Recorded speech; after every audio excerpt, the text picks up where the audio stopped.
Let's get back to Minister Ashwani Vaishnaw, India's Minister for Railways, Communications, Electronics and IT. When you look, sir, at the sort of railway protests in India, the real issue is really about job creation, isn't it? And what the government is doing to try to boost employment in the country.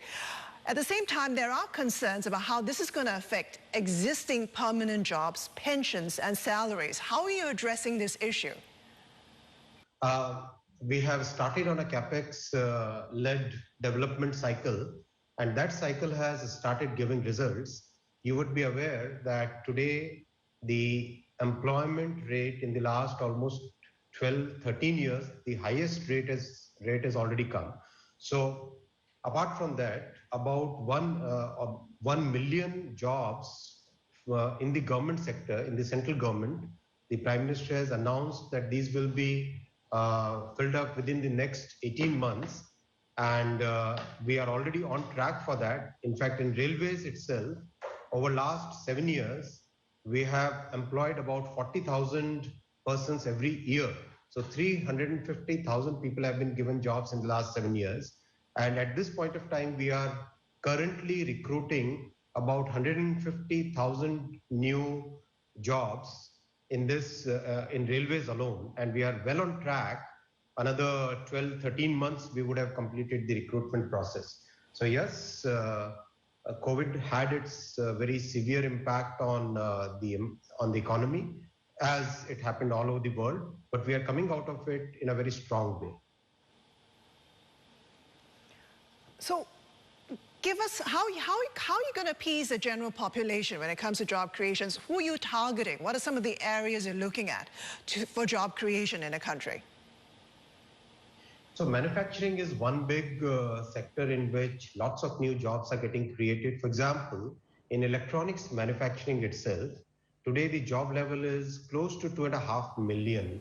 I mean, that's a significant number, and that is likely to grow to about 7 to 8 million, 9 million in the coming 5 years. That is the kind of growth which is happening in electronics manufacturing. Then in the IT services, this year, last financial year, we added 500,000 jobs in the IT and IT services sector. Same is the case in construction industry. In the entire construction industry, the job creation has been of the order of almost 800,000 in the last 1 year, because housing construction has picked up, infrastructure construction has picked up. So across various verticals, job creation has starting its, the cycle, the capital investment cycle, when it begins, it takes 2 to 3 years to show its complete results, but the cycle has begun and the results are evident. Mm-hmm. I know we're covering a lot of different topics today, sir, but social media is part of your remit as well. And you've said that it's important to make social media more accountable. What legal and regulatory changes are you planning to do so? So all over the world today, there is a very clear consensus that social media has to be more accountable. Accountable as in whatever is published on a platform. So today the platforms do not take any accountability for that. And there is a differential treatment in certain geographies compared with other geographies. So for example, if there are more resources deployed by a particular platform in one geography to filter out content which is not good for democracy, not good for society, whereas in many other geographies, that many resources are not deployed. And the impact of social media, the platforms, is so huge in a society that we have to bring that accountability somewhere.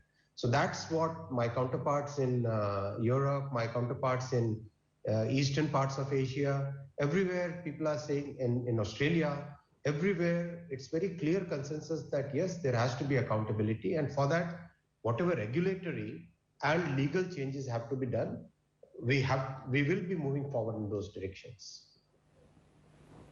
Do you think there is a case for a globalized standard on social media accountability, or is it not a one-size-fits-all? It definitely is far more nuanced than saying that, okay, there is going to be this regulation which can take care of everything. No. there will be a lot of emphasis on self-regulation, on people getting a chance to convey their grievance, on creating a structure which gives the social media platforms to address the complaint or a grievance or an issue raised by any user.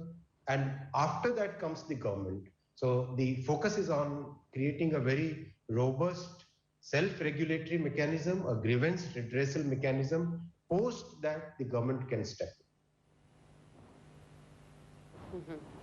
Thank you so much for joining us. It's been a really interesting and, I have to say, far-reaching conversation. We've covered a lot of ground. Thank you very much for joining us today. So we've been speaking with Ashwini Vaishnaw, the Indian Minister for Railways, Communications, Electronics and IT. It's a lot of portfolios. Thank you.